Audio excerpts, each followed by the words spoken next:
দেখো বন্ধুরা, আমার ছোট বোনের ছেলেটা কত ভালো, মানে কত কিউট, আমার সঙ্গে সঙ্গে কত সুন্দর কাজ করে নিচ্ছে। আমি না বলার সত্ত্বেও মানে এত কাজ করছে। তো দেখো, সম্পূর্ণ ভিডিও দেখে যাও কিভাবে কাজ করলো।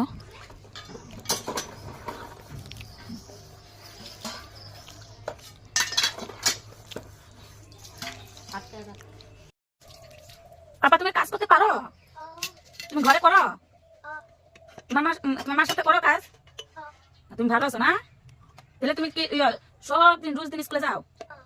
ভালো করে পড়াশোনা করো। তুমি ভালোভাবে পড়াশোনা করলে তোমার মার কথা শুনলে তোমার গাড়ি কিনা তুমি।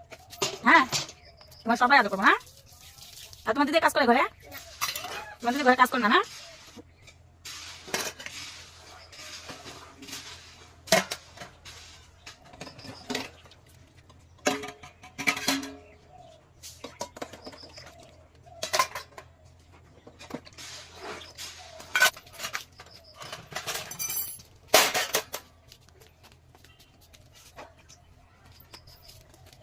তুমি কত কাজ করতে পারো না?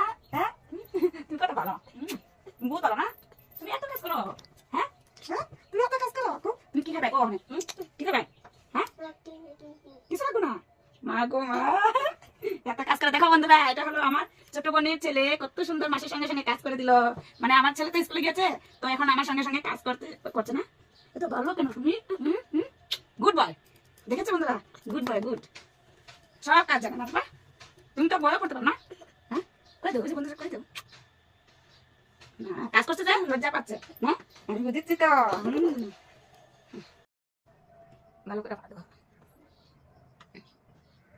তো বন্ধুরা দেখো, আমার না পিঠটা খুব ব্যথা করছিল। তো তোমরা ভাবছো আমি আমার ছোট বোনের ছেলেটাকে দিয়ে এত কাজ করাচ্ছি, একটু কাজ করে দিল, আমি বলিও নাই। বলছে কি আমার মানে একটু মানে শরীরটা ব্যথা করছে, শরীরটা ভালো লাগছিল না। তারপরে আমার বোন কোথায় বলছে, ভাগনাটা মাসি তোমার সঙ্গে আমি কাজ করবো। আমি বললাম করো। তারপরে করে দিল কাজ, দেখতেই পাচ্ছ। তো এখন পিঠটা পুরো ব্যথা করছে, যে বলছে মাসি আমি তোমার পিঠটা একটু পাঠিয়ে দিও, অনেকটা আরাম পাবে। তারপরে আমি বললাম দেখ, এখন দিচ্ছে অনেকটাই আরাম পাচ্ছি, খুব ভালো লাগছে। তো এরকম ছেলে কার কার করে আছে? এত কিউট ছেলে বলো তো, খুব ভালো কিন্তু। না পাপা, তুমি ভালো না? পারো? আমার মনে হচ্ছে এখন আমি শুয়ে পড়ি, ঘুমিয়ে পড়ি। আমার যে এত কাজ করে আছে, এগুলো তো করতে হবে, রান্না বাড়া সব সেরে নিতে হবে। কিন্তু এখন আমার খুব মানে ঘুম পাচ্ছে। এত সুন্দর করে পাড়া দিচ্ছে আমার পিঠের মধ্যে, খুব আরাম লাগছে। ঘুমিয়ে পড়ি বাবা। হ্যাঁ, আমার সবগুলো কাজ তুমি করে দিও বাবা। তুমি লজ্জা পাচ্ছ কেন? আসো না বাবু, ওই, খুব লজ্জা পাচ্ছে।